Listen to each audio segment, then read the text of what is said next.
Good evening, everyone. I'm going to do a session tonight on Stonehenge, a journey into Stonehenge. I had a person ask me to go take a look at it on a few different places, and I decided to Stonehenge just kind of stood out. Some of the other ones stood out as well. So for now, I'm just going to go into Stonehenge and see what comes up. I'm going to jump right into the journey and see what comes up.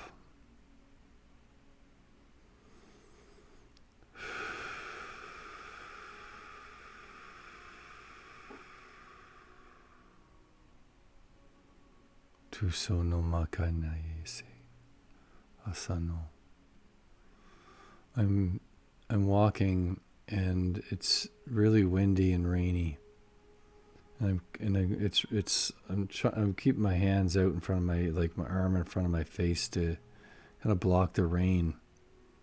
It's hard to see, but I do see something up ahead. It's a tall figure, and he has a bluish wool cloak on. And I walk right up to him, and it's like, I don't know why, I'm just feeling around like I'm blind, but I'm not blind. It's just raining really hard, and this figure's really tall, so I don't feel any threat. I don't feel threatened by it though.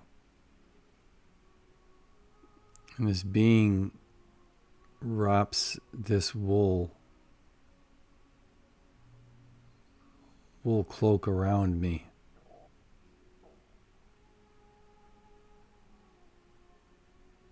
And I'm inside a dark space right now. But there's a white light shining like a spotlight. And I walk over, and there's someone in the center of this room. Not sure what this is yet, but it doesn't feel human to me. And he's showing me something. It's a drawing. It's not a drawing, it's like a sculpture of an idea. And he asked me, what do I think of this? And I realize myself, I'm not human. I look different. Because I see like there's a reflection in a mirror, and I see myself as slender and tall, just like this being is. And we're both really, really tall. Really tall and slender, and we're looking at this kind of idea that we were coming across. And we're excited about it. We're actually interested. Like, it's interesting to us to create this.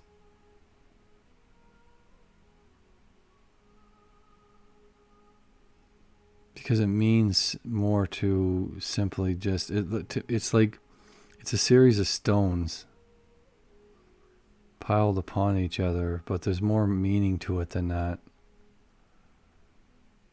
And we really want to build this, but it's not just this, it's like a series of stones.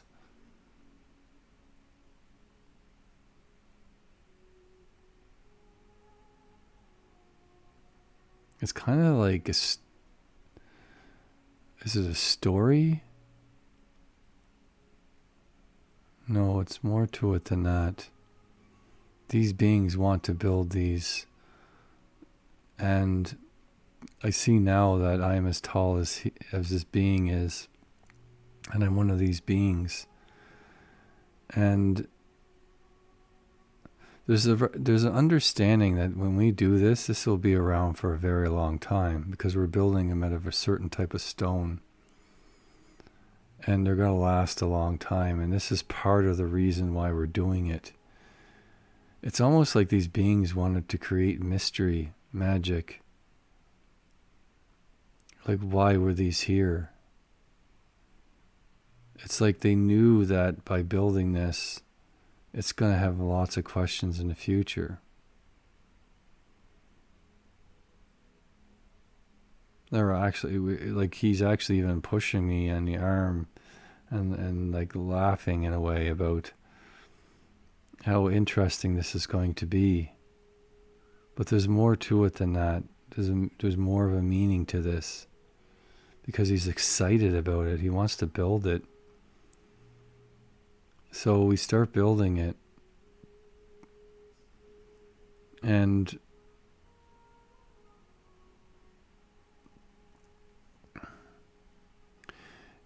I'm looking at this technology, and it's very similar to. It changes the weight of objects. So when you cut the objects out of the stone, they can go along the ground, slightly off the ground, but have no weight.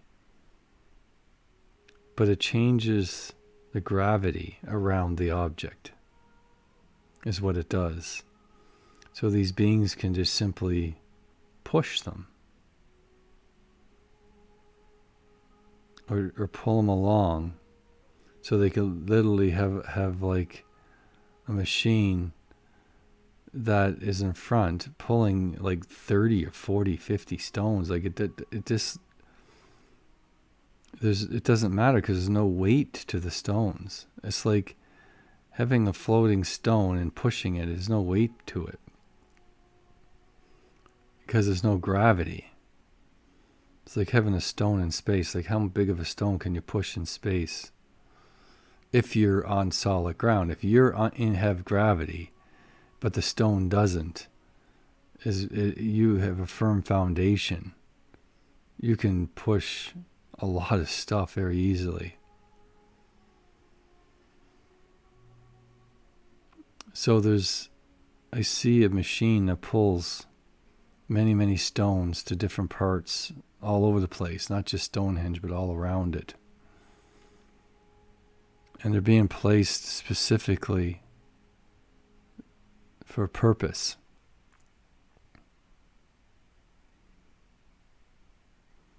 And there's other people here,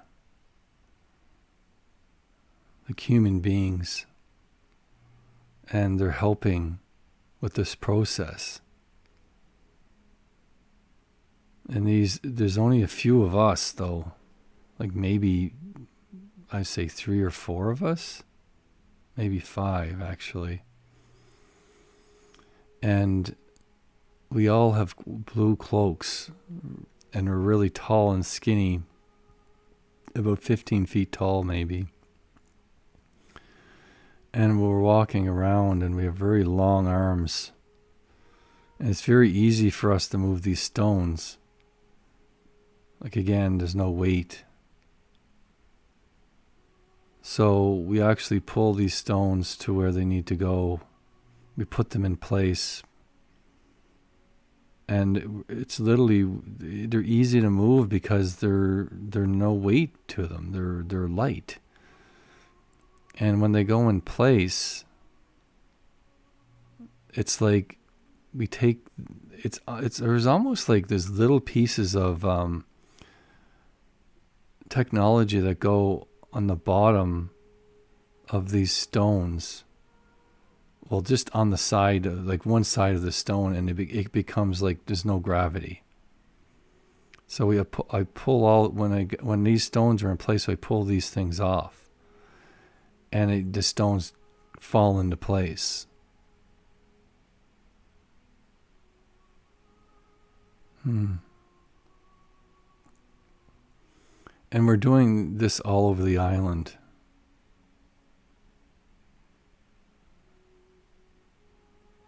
And this I'm just following us through, and this is actually exciting for us.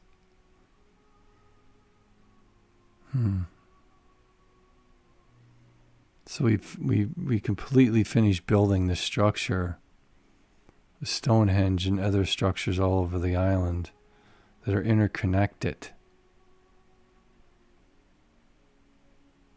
And the people of this place, we're like gods to them.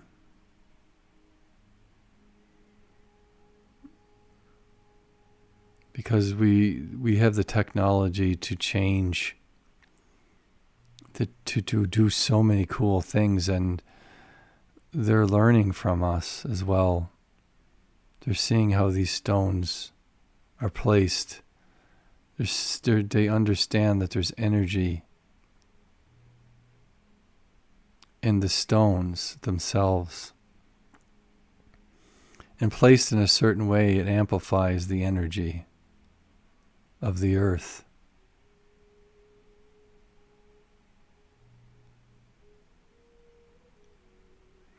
And the stones are placed in a way that it's almost like if you walk along the stones, you absorb energy. And Stonehenge is one of the main places where you go, where you end up, is a better way of putting it.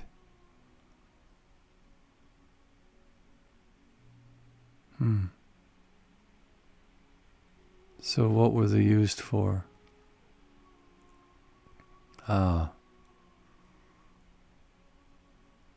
These beings will walk along these stones. They'll walk for days, actually. And they absorb energy from the stones. And the people would follow them. And this would take days, and they ended up in Stonehenge. And they come from different directions, but always end up meeting here, in this place. And when they meet, they each have a separate energy, a different energy, because they come from different directions, like different parts of it's like I don't know if you could call it matrix or system. So when they get to Stonehenge, they all are glowing with a different light, a different colored light. And they stand in the center of the Stonehenge, and they stand really tall. They place their hands together, and it opens a doorway. And they're super excited about this. They're like super excited that this worked. They weren't sure if this would work.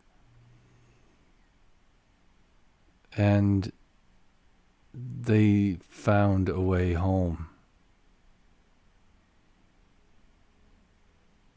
They were trapped here, and now this is a way home, they said.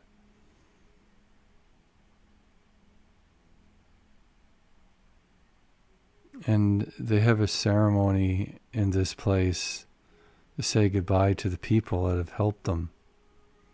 And they show them how to do it, how to make the ceremony to open the doorway. And it's done at a specific time of the year, because the energy is just right.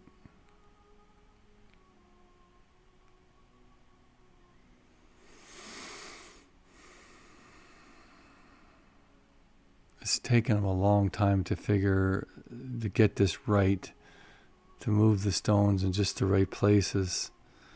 It's like it was a puzzle that was put together over a long time.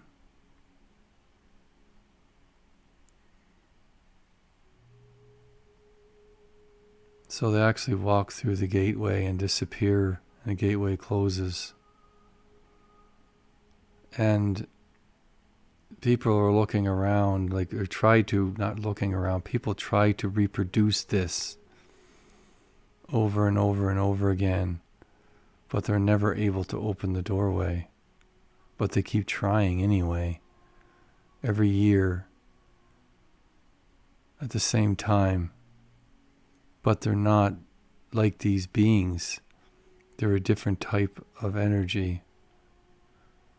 So they still get energy and strength and power from this, but they're not able to open the doorways. These beings had abilities well beyond our own.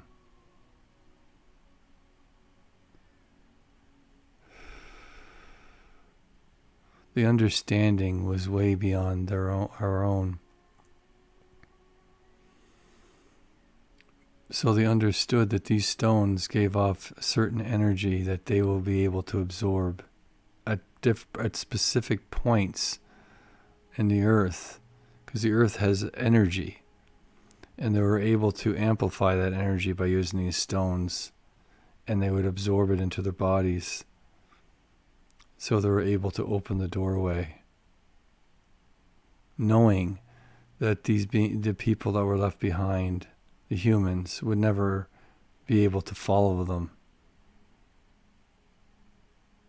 And this is important.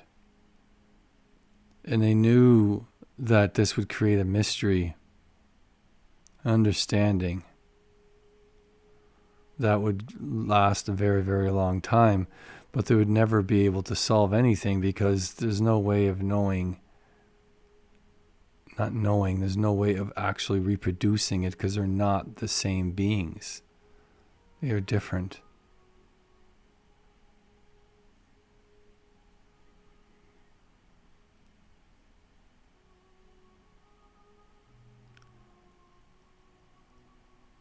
I'm going back to a little bit to see why these beings were left here.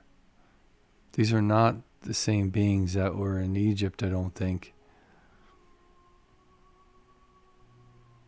Were they trapped here or were they just visiting here? That's why I'm asking this being. They say they were visiting here because they didn't feel trapped, even though it was like I felt at first they might have been trapped, but I don't think so. I think they came here.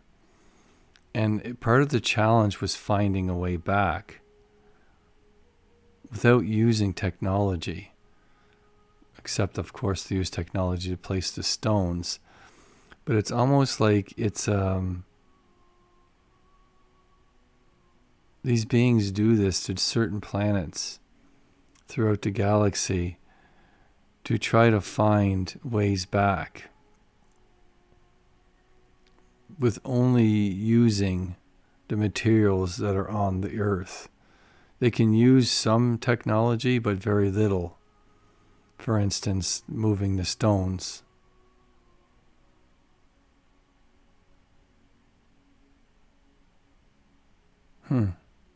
So beings came here for that reason as part of a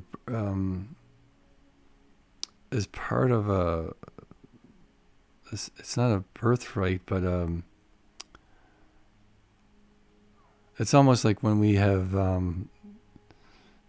we actually do things to back a long time ago. When a person became a man, they would go through a series of things, and this is different all over the world, to be a man, to become a man. These beings did the same thing. They would go to different parts of the galaxy, and it's almost like a celebration when they come back. And now they earn their right. They earn a status in society. Some never come back. Some beings will die on other planets and never actually ever find their way back.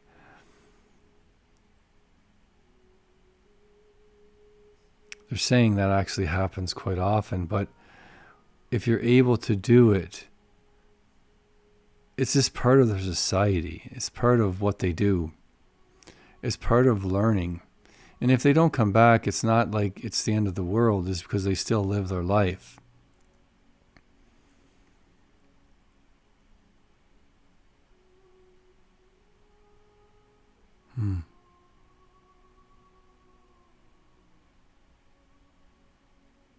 And And the Celtic people at the time looked at them as gods. These beings were gods to them. And each one had a different energy about them. So they all were given specific names.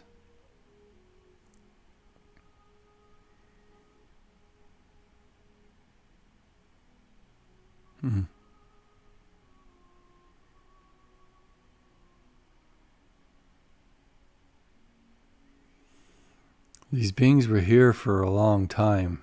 It's not simply just a quick trip. They probably spent 50, 60, 70 years at least trying to figure this out. So when they finally figured out, it was really exciting.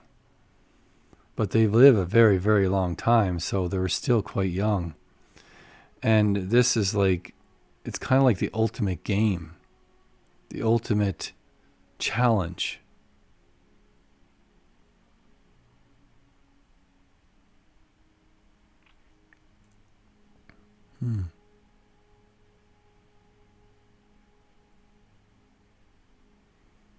So when the Celtic people took over, they were never able to reproduce the gateway, but they were able to connect onto the energy of the stones, though, and that gave them power.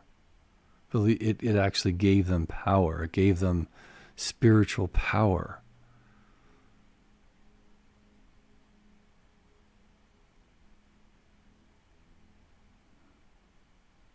So the beings taught them how to connect on to the energy of the stones, energy of the earth. Not just the stones, but they were able to get energy directly from the stones, but also from the earth, because they were explained, these beings were here, and they explained how the energy of the world interconnects with stones, interconnects with certain parts. Certain areas are stronger than other areas. And they actually pinpointed where these energy centers were. And so they used those energy centers to place the stones. And they explained this to them because they're there the whole time. So the Celtic people learned so much from these beings.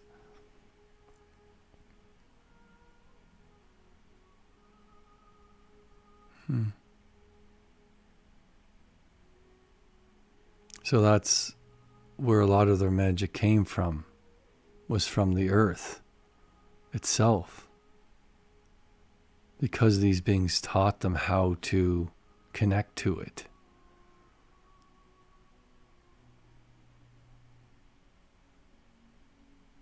These beings, you could take a human being that would absorb 1%, for instance, of the energy. These beings absorbed about 95%. They were extremely powerful because they knew how to absorb this energy. So they were very much like gods when they were here. They had special abilities. They could levitate. They could move things.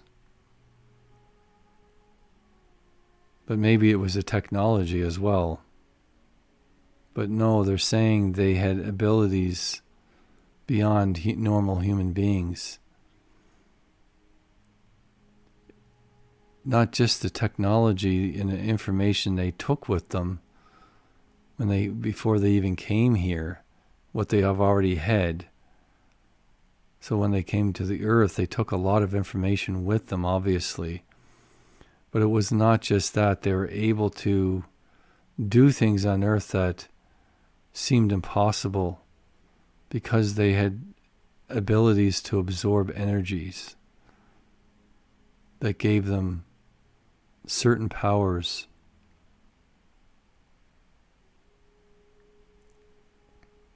They could grow things at accelerated rates as well. They're showing me that.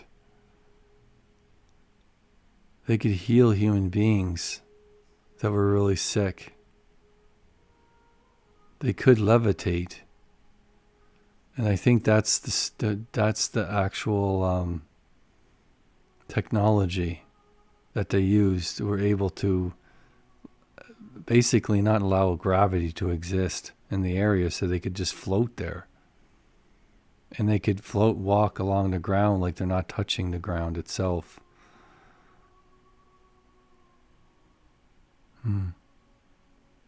But they could kill. They didn't, though. But if they had to, they did. Because if somebody attacked them, they had abilities that would be quite deadly to a human being. Swift death. So a few people tried, but they quickly learned their lesson, and so did everybody else.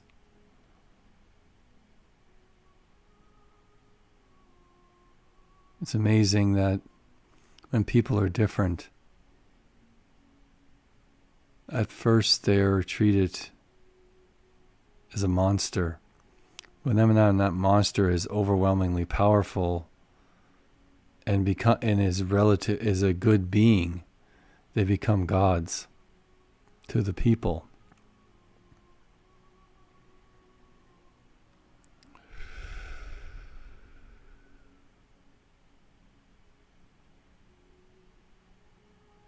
And the rest is history, they say.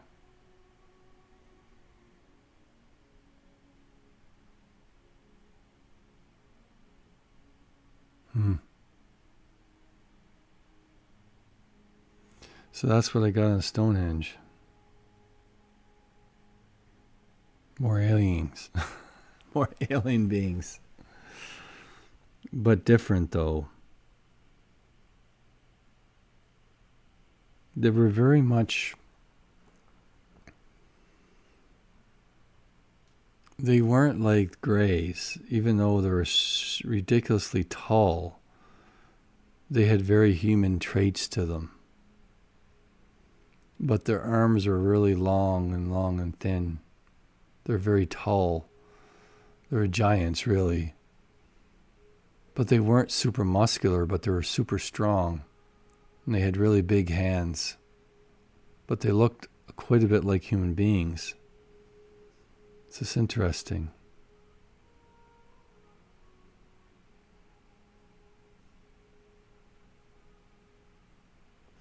See, the more you concentrate on this, the more information you can get. But I mean, I could go on and on and on and on and on.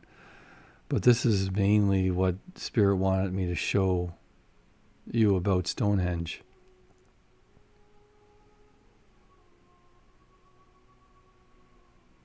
A group of beings that helped the Celtic people to learn to connect to the earth. Sunumakaineta. Suri Sanamo Sakati.